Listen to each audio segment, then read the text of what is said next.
इसलिए सबको बच्चों की चिंता है और चिंता वाजिब भी है। एक सर्वे ने इस खौफनाक आशंका को और पुख्ता जो बना दिया है, जिसके मुताबिक राजधानी दिल्ली में 60% से अधिक बच्चे कोरोना संक्रमित हो सकते हैं। दरअसल तीसरे सीरो सर्वे के बाद राजधानी में वयस्क जनसंख्या से ज्यादा अधिक प्रतिशत में बच्चों के अंदर एंटीबॉडी पाई गई है। इसका सीधा अर्थ है कि वो संक्रमित हो चुके हैं, भले ही अधिकांश मामले बेहद मामूली रहे हों और गंभीर संक्रमण देखने को कम मिला हो। जब दिल्ली का सर्वे ये कहता है तो देश के अलग अलग राज्यों में क्या तस्वीर होगी, इसका अंदाजा आप खुद लगा सकते हैं। साफ है कि ये सर्वे हमारे मासूमों के लिए एक खतरे की घंटी है, जिसके लिए हमें खुद को तैयार करना होगा। जनवरी में दिल्ली में 5वें दौर के सीरियस सर्वे के सैंपल लिए गए थे, जिनका सैंपल साइज 28,000 से अधिक था। उसमें दिल्ली की कुल जनसंख्या में आनुपातिक रूप से 56% से अधिक लोगों में एंटीबॉडी भी संक्रमित हुए। राजधानी दिल्ली में ज्यादातर बच्चे एसिम्प्टोमेटिक रहे। हालांकि कुछ मामलों में बच्चों को भी अस्पताल में भर्ती कराना पड़ा। इस बीमारी के चलते कई बच्चों की मौत भी हुई।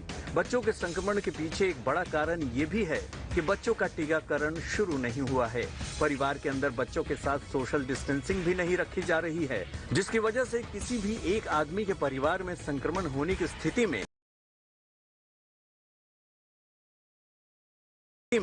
बच्चे के साथ रहने से वो संक्रमित हो जाते हैं। वायरस में लगातार म्यूटेशन हो रहा है और ये लगातार खतरनाक भी होता जा रहा है। फिर भी कोरोना की दूसरी लहर में भी पॉजिटिव बच्चों में एसिम्प्टोमेटिक बच्चों की संख्या ज्यादा थी। बहुत कम बच्चों को अस्पताल जाने की जरूरत पड़ी।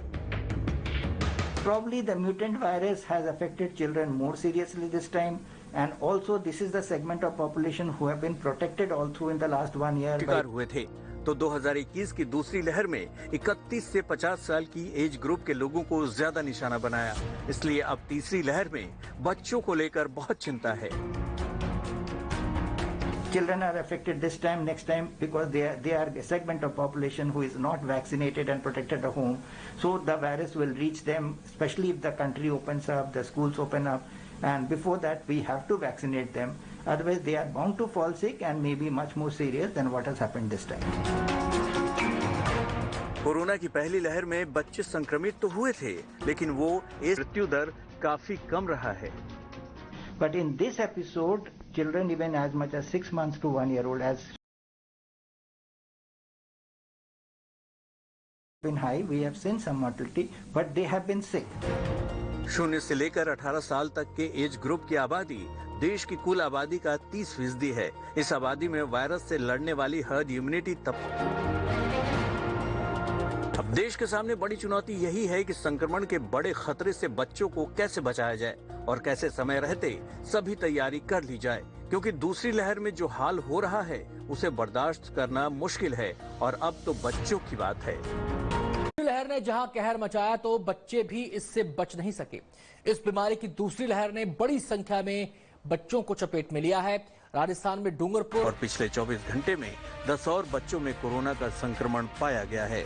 12 मई से आज दिनांक तक 315 बच्चे 0 से 19 आयु वर्ग के पॉजिटिव पाए गए, जिनमें 0 से 9 वर्ष के 60 बच्चे तथा 9 से 19 वर्ष के 255 बच्चे थे। डूंगरपुर के कलेक्टर का कहना है कि फिलहाल जिले में 1900 से ज्यादा कोरोना के केस हैं, लेकिन बच्चों पर इसका कोई खास असर नहीं देखा जा रहा है। जो बच्चे कोरोना पॉजिटिव भी हैं, उनमें कोरोना के कोई लक्षण हम अपने बच्चों का इलाज करने के लिए सक्षम है या हमें कुछ तैयारी करनी होगी? सर थोड़ा कम शब्दों में, उसके बाद हम डॉक्टर संजीव से भी एक रिएक्शन लेना चाहेंगे इसी पर।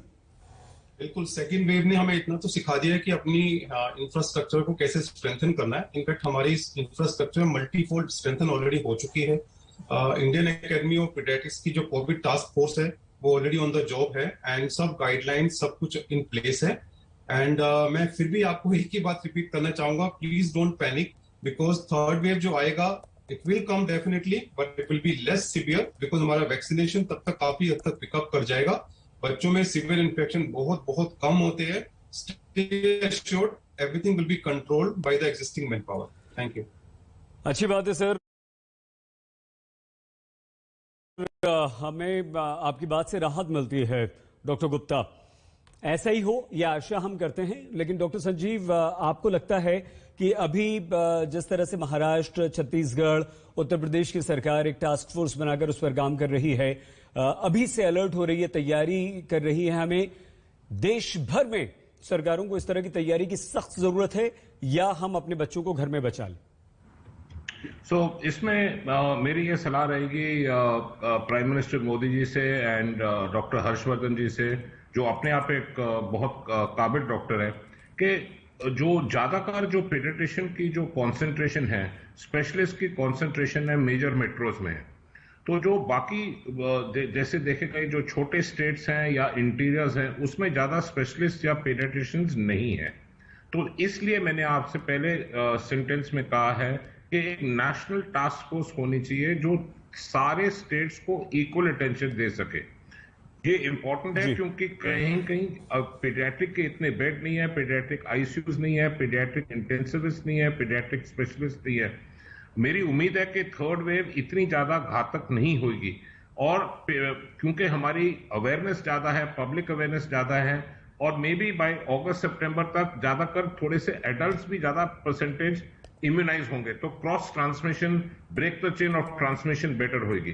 पर फिर भी हमें पूरा एहतियात रखना है, बिल्कुल सतर्क रहना है। हम अपना गार्ड नीचे नहीं कर सकते हैं, बट एक नेशनल टास्क फोर्स रिप्रेजेंटेशन सारे स्टेट्स के साथ, ये सारे स्टेट्स को बहुत ही बढ़िया सजेशन है आपका। नेशनल टास्क फोर्स का गठन होना ही चाहिए। हालांकि स्टेट्स ने काम शुरू कर दिया है।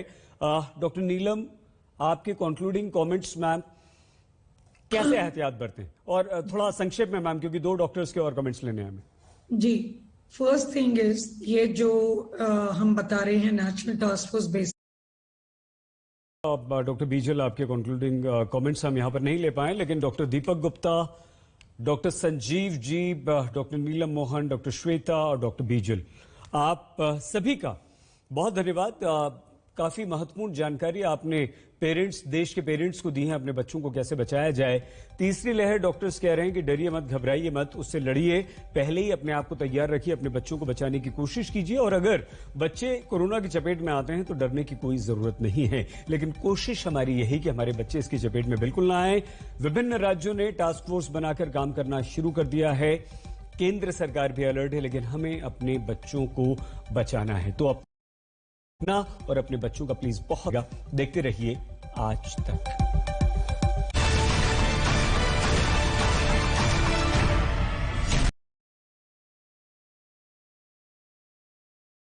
खबरों के लिए आप देखते रहिए आज तक, और हाँ, मास्क पहन और एक नया अंदाज। लेकिन विभिन्न एक्सपर्ट डॉक्टर्स का यह कहना है कि आप अपने बच्चों को पहले से बचा सकते हैं, एहतियात बरत सकते हैं, और उसके लिए उनके टिप्स काफी महत्वपूर्ण आज यहां पर साबित हो रहे हैं। लेकिन डरने घबराने की जरूरत नहीं है। विभिन्न राज्यों की सरकारें टास्क फोर्स बना रही हैं, लेकिन एक केंद्रीय टास्क फोर्स की भी जरूरत तीसरी लहर से पहले विशेषकर बच्चों को बचाने के लिए महसूस की जा रही है। देखते रहिए आज तक।